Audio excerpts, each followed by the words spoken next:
Hey, Med Decode. Welcome to Med Decode. Yeah. We're diving deep today into something that really makes you question one of the biggest rules in health science. That rule is exercise is medicine. Right. It's the one thing we all agree on. It's our go-to health booster. Exactly.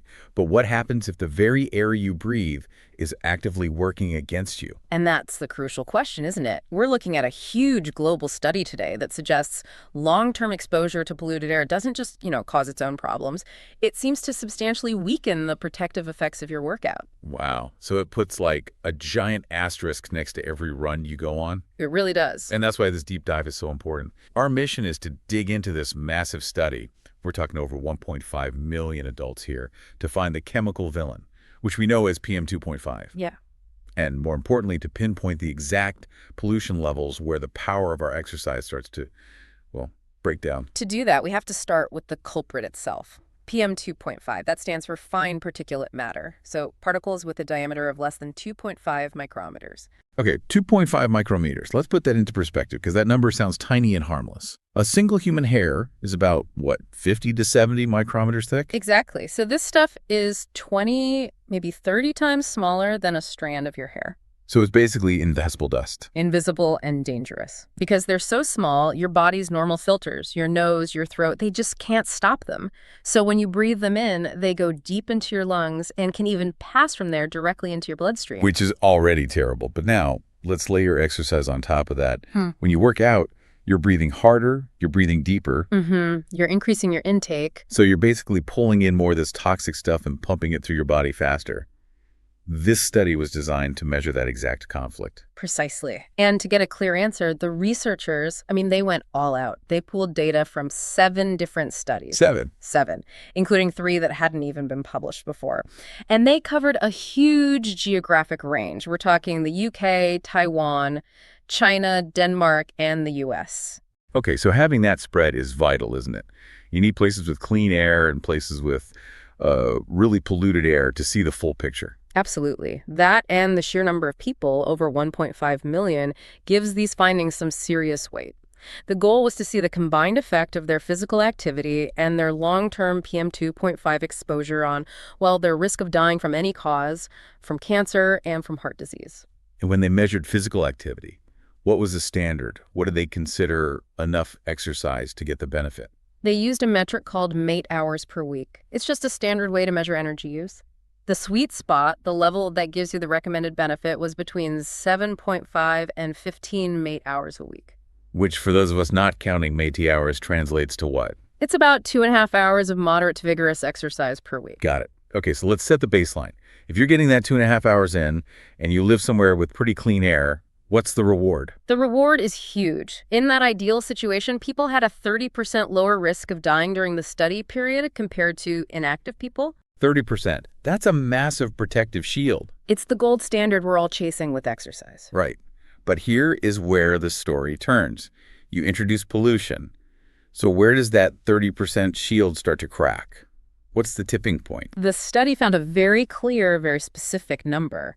The protective effect was significantly weakened, or attenuated, as they say, once the yearly average PM2.5 level hit 25 micrograms per cubic meter. 25 micrograms cubic meter. That's the number. And just for context, the World Health Organization's guideline for clean air is 5 IGMAs. Right.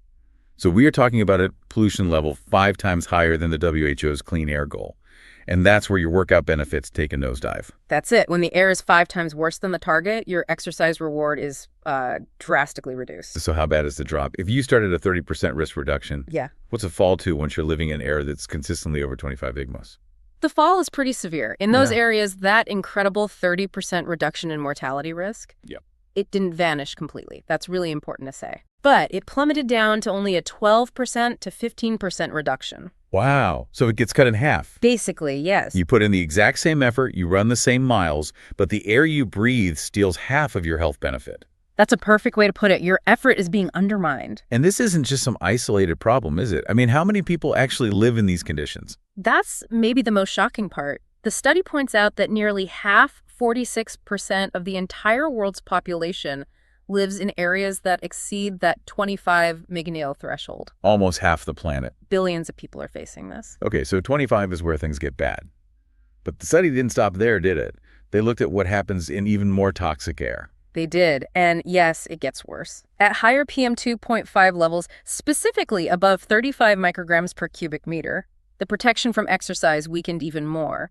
But for one specific cause of death, the benefit became non-robust. Which one? Cancer. At that 35 and up level, the protective shield from exercise against dying from cancer essentially disappeared. Wait, it disappeared. It became statistically non-significant. While exercise still offered some measurable protection against heart disease and overall mortality, the defense against cancer just seemed to erode. But how? I mean, a huge part of how exercise protects us is by reducing inflammation, which is a major driver of cancer. How can pollution just overwhelm that powerful effect? It's a great question, and it comes down to a constant biological tug-of-war.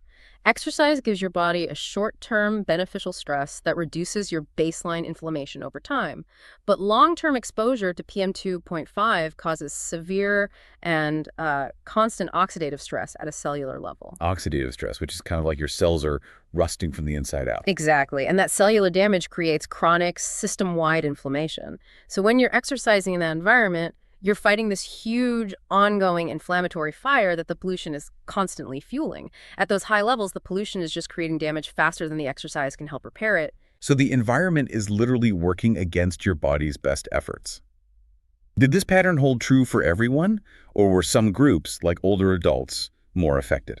That's what makes the findings so strong. The pattern was incredibly consistent. The attenuation, starting at 25 and getting worse from there, it held true for men and women, for younger adults and older adults, and even for people who already had cardiovascular disease. Wow, okay. It seems to be a fundamental biological response to this kind of toxic exposure. So we've laid out the pretty sobering reality here. Pollution can seriously slash the return on your exercise investment. But the takeaway should absolutely not be, well, I guess I'll just stop exercising. Absolutely not. And the lead researcher, Professor Po and Koo, was crystal clear on this. Exercise is still beneficial, even in polluted air. The benefit is weakened, not eliminated. Getting a 12% lower risk of dying is still much, much better than getting a 0% benefit from sitting on the couch. Right. So the goal isn't to stop, it's to be smarter about how and where we move. So what are the practical steps? What can you, listening right now, actually do? The researchers offered 3 really clear, actionable tips. First, start checking the air quality before you head out for a workout. Treat it just like you'd check the weather for rain. Makes sense. If the numbers are high, you adjust your plan. Exactly. Second, be mindful of your route. Try to exercise away from major roads or industrial zones where PM2.5 is always going to be higher. A park is better than a busy street. Okay, and the third tip was about intensity, right? Yes. On those high pollution days, consider easing off the intensity. When you're doing high-intensity interval training or a really fast run, you're pulling in huge volumes of air and huge volumes of pollutants with it. So on a bad air day, maybe a brisk walk or a gentle jog is a better choice than an all-out sprint. It's a much better risk-reward balance. You still get the benefits without overloading your system with toxins. It really feels like the solution here has to be twofold. Smart personal choices, but also bigger policy changes. The co-authors really hammered this point home. They said improving air quality is one of the greatest health multipliers we have. If we can curb these emissions, we're not just preventing pollution-related sickness, we are making every single jog, every bike ride, every walk more powerful medicine for billions of people. And that brings us to the end of our deep dive. So for you, the listener, you now have the key numbers. You know that tipping point 25 micrograms per cubic meter where the environment starts to fight back against your hard work. And you know that the risk gets even more serious, especially for things like cancer. When the air crosses that 35 mark, it's a powerful call to be more aware. And as a final thought, as you're deciding on your next workout, remember one key thing the study didn't measure. It focused almost entirely on outdoor or ambient air pollution. It didn't have much data on indoor air quality. We spend up to 90% of our lives indoors, in homes, offices, gyms. And in polluted cities, indoor air can sometimes be even worse than the air outside. So the question is, how might the air quality inside our homes and gyms be secretly changing the equation? The data we've just discussed might actually be underestimating the total environmental burden we're up against, and that interaction's a whole other deep dive waiting to happen. And that's a wrap on this episode of MedDecode. I really appreciate you joining me today. If something we talked about sparked your interest, or if there's a medical term that's been bugging you, Let me know in the comments. And if you enjoyed this, be a pal and share it with a friend. We'll catch you on the next one.